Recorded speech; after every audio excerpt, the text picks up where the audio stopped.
My name is Noah, and right now, I'm fishing on a levee. The trick to catching fish is to stay calm and keep a low profile. As I watch the line I've cast, my mind drifts back to yesterday's scolding from my boss. I work in sales at a moving company, a job I got into after starting as a part-timer in high school. A few years later, I got transferred and ended up with a terrible boss named Susan. Susan, now in her 40s, has a hysterical scream that's tough to handle. "You're the only one in our department who hasn't met this period's goals. You're dead weight here," she yelled. She always brings up my educational background whenever she can. I didn't go to college. I joined this company straight out of high school. Ironically, Susan went to a vocational school for illustration. She used to be an illustrator, but after failing to realize her dream, she's been in this industry for almost 20 years. At drinking parties, a drunk Susan would loudly lament, "I should have gone to university instead of that vocational school." She's clearly frustrated with her life choices. Susan's complex about her education is serious. She's awkward around college-educated newcomers and tries to demean people like me with only a high school education. Frankly, I've been experiencing daily harassment from Susan. But in this department, her word is law due to her long tenure. No one defends me from her harassment. Instead, they side with Susan, leaving me to face cold stares. It's hard to maintain a calm and clear mind, even when I'm fishing. "Hey Noel, what's up?" Your line is shaking. My fishing buddy George alerts me, snapping me out of my thoughts. "Got something on your mind?" George is an avid fisherman who would even go fishing at sea during long holidays. His skin is tanned, and he always has a pleasant smile. "No, I'm fine." I shake my head and refocus on fishing.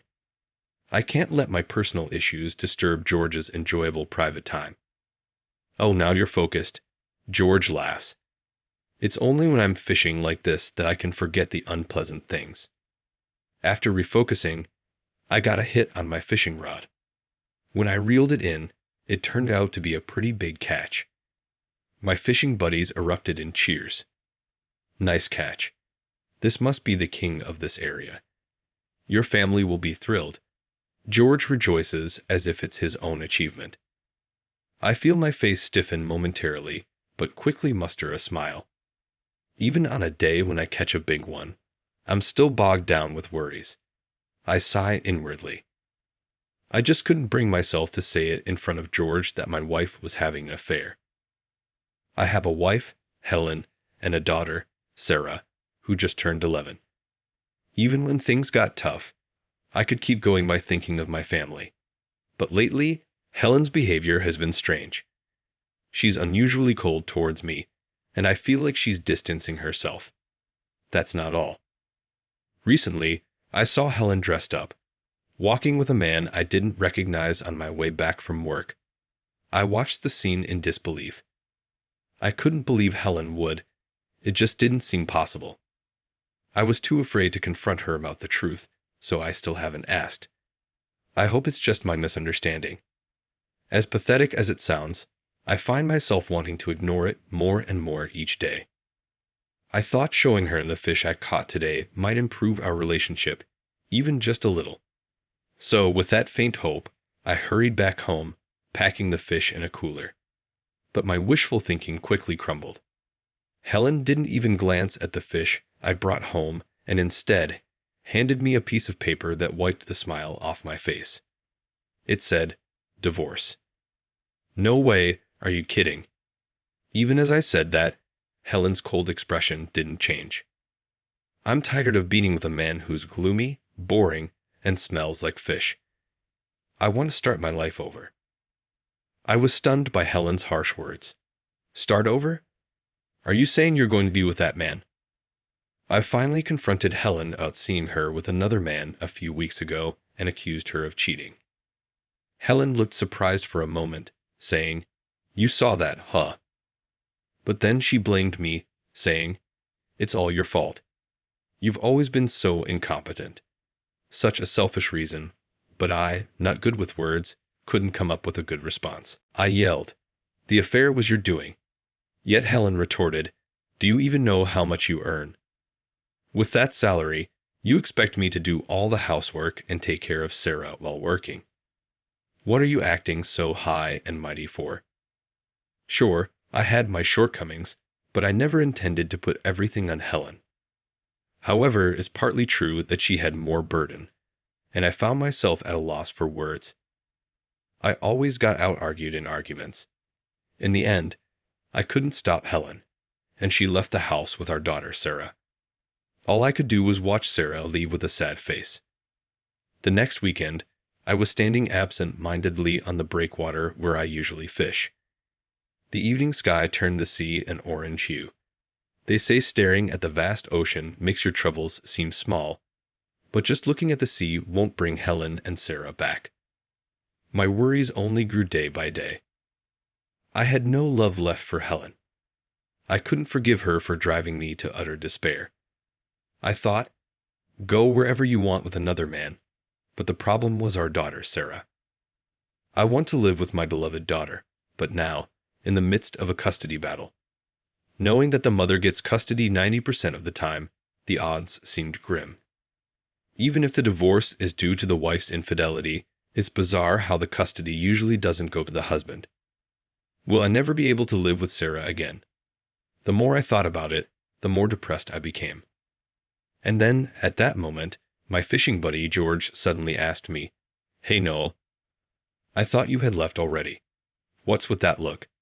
Like you're about to jump into the sea." Hearing this, I almost burst into tears. Normally, I would just smile and say it's nothing.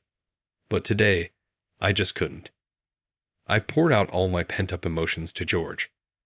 I told him about being constantly berated by my boss at work, about my wife cheating on me and filing for divorce, taking our daughter away, and how I felt utterly hopeless.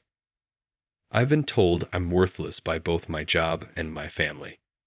Maybe I should just jump into the sea. I couldn't hold back my tears. They just kept flowing. I was sobbing so much I could barely speak, but George just looked at me straight and listened to everything I had to say. He grabbed my shoulders firmly and said, "Just being alive and able to fish is enough, isn't it?" His compassionate smile finally calmed my heart. "Noah, if you were gone, I'd lose my fishing mentor. That would be a real problem for me. Can you keep living, thinking of it as a favor for me?" Mentor. I hardly ever catch big fish. What are you talking about? I fish more than anyone, and yet the other day I ended up catching a plastic bottle. Seriously, there's too much plastic trash these days. Maybe I should become an environmental activist. George's joke made me laugh. He is a really funny guy. I realized he has this charisma that draws people in, and his kind nature is probably what everyone loves about him. Thanks, George. I'll try a bit harder. Good to hear, Noah. But remember, it's important to muster up the courage to fight sometimes. Fight, Jess, please. Muster up the courage to fight. I'll pick up the pieces for you. Picking up pieces. That sounds like you're expecting me to die. I couldn't help but smile wryly at George's words. But indeed, I had been running from conflict, always just taking whatever was thrown at me. Is this really how it should be? George's words made me question for the first time what it means to fight. The next day, when I went to work, I got yelled at by Susan again. "Your shirt is all wrinkled. Do you even care about your job? If you don't, just leave." It was the same old yelling, just using me as a stress reliever. Yesterday, the day before, and the day before that, I had been constantly bombarded with such yelling every single day. I had enough. Remembering what George said, I finally understood what it meant to fight. I had a part in this too. If I didn't like it, I should speak up, I told myself. Then I glared at Susan and said, "So, it's okay if I leave."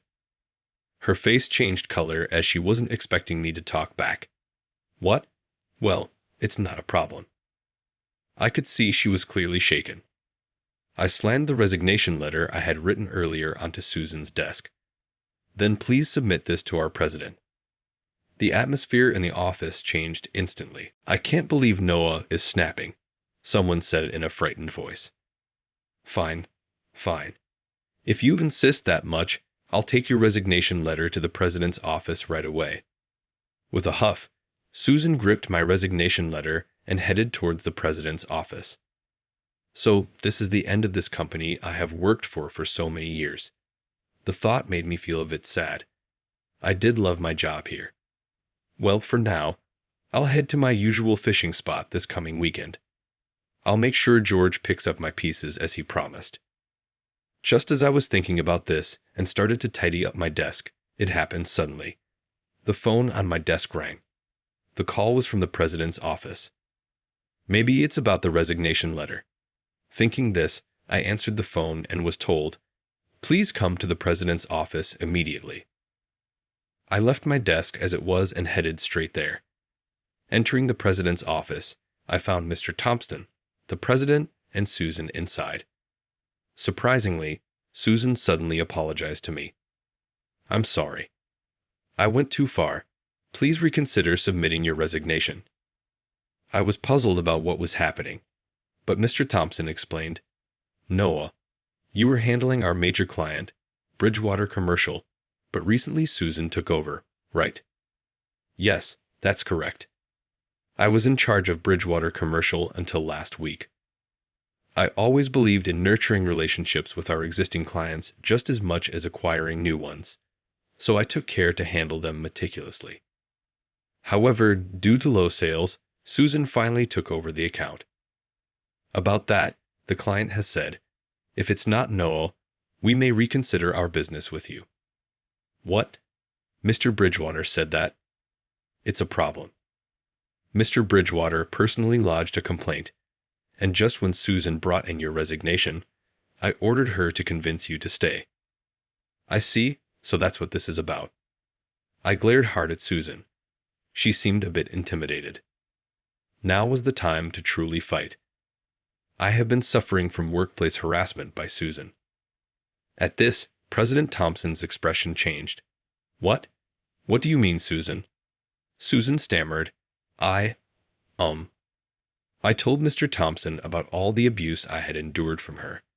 If Susan stays, I still intend to leave." Mr. Thompson then said gravely, "Understood. Workplace harassment is a serious issue in this day and age. We will thoroughly review our conduct." A few days after this meeting, an internal inquiry confirmed the harassment by Susan, and she was demoted and transferred. It was an unusually quick decision. The company wanted to restore trust with Bridgewater Commercial as soon as possible, so I was put back in charge of Bridgewater Commercial. Come the weekend, I went fishing as usual. George was next to me, and I told him about Susan's transfer. "Wow, you did it after all. You fought well, Noah." "No, it's all thanks to your advice, George. I'm truly grateful, and I'm happy to be back handling the Bridgewater Commercial account." "That's great, Noah. I'm glad to be working with you again." "Thank you. I look forward to continuing our work together, Mr. Bridgewater." Hey, drop the Mr. Bridgewater when we're off the clock." George waved his hand shyly. Actually, the president of Bridgewater Commercial was none other than George Bridgewater himself. Thinking back, my success in this major deal was thanks to my hobby of fishing. Being able to fish alongside George like this was also due to his invitation during a business meeting, asking, "How ought we go fishing together next time?" Of course, this recent issue was also resolved with George's help. He had said he'd pick up my pieces, but I never expected him to go this far. I can't thank him enough. I said this and bowed my head many times, but George looked at me and said, "The fight isn't over yet, right?" "That's right," I replied. I still had a big battle ahead of me. It was a custody battle for my daughter, Sarah. "If you win custody, bring your daughter here again," George said with a smile. I nodded firmly in response. Half a year passed. I fought.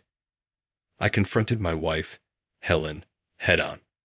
Finally, the verdict was out. I went to the fishing spot where George was to report the outcome, with my daughter in tow. In the end, George had helped me again. Being a business owner, he knew many good lawyers and referred one to me. Thanks to that, the court proceedings went in my favor, and now I am able to live with my daughter Sarah. Sarah, like me, has trouble speaking up. She couldn't express herself to her mother, but when the lawyer facilitated a conversation, she expressed her desire to stay with me, saying, "I want to be with Daddy." "The battle is finally over, Noah," George said, intently watching his fishing line. I whispered, "Yes," in response. I always felt pathetic, always being helped by George. To my slight dejection, George asked, "Sarah, do you like your dad?" Sarah, who became a 6th grader this year, seemed embarrassed to say "I like" out loud. Perhaps because of shyness, she hesitated with an E, but then nodded silently afterward. That's right. That's right. Your dad might not look dependable, but he's the kind of person who always looks out for others and supports them in the background." To think that he saw me in such a way, George's words made me so happy. I realized that what I had been doing wasn't wrong and decided to continue tackling everything with compassion. Then George's fishing line tugged violently. Oh, here it comes, a big one. After a long time, "Careful, George, take it slow." I said this and readied the net to support George, who was frantically